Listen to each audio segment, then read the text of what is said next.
Morning. It really saddened me to hear about the loss of 1,700 jobs in Redcar that was announced in September. That's 1,700 families, many for whom generations have been working in steel, with lives, communities and businesses entirely shattered. Now, I can't go into the whys and wherefores of the decisions or whether I think it's right or wrong, but there are real lessons for business owners and employees alike to take from this.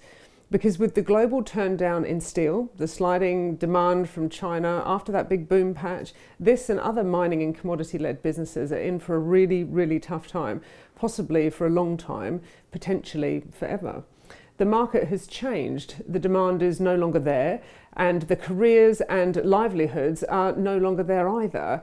And the lessons for business is that you have to be thinking always about tomorrow, not just today. I'm only too aware of this because Diamond faced exactly the same thing in 2010 with our same-day courier market decreasing year on year by 30 to 40%.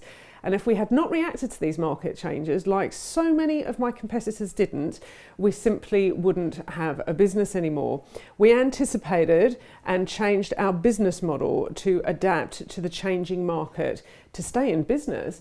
There was a long, hard period where we had to be honest about what we were facing, and we had to decide whether we were going to stick it out, hoping for boom times to return, which wasn't going to happen, and watch our business slowly decline, or to change what we were doing.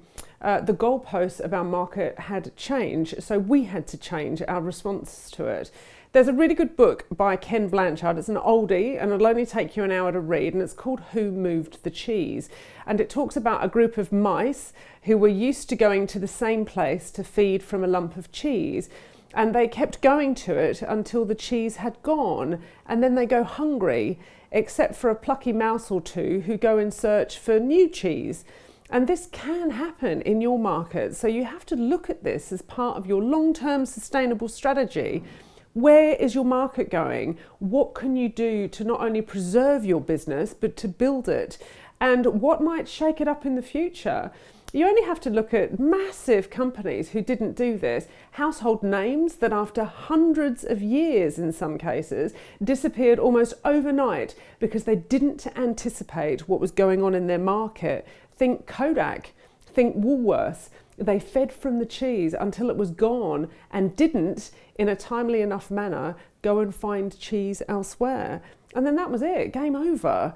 Many of us have trades that have changed exponentially since we started in business, and these changes will keep on happening as technology, consumer habits, markets, and to survive, you need to be anticipating these market trends and ideally be a step in front of them.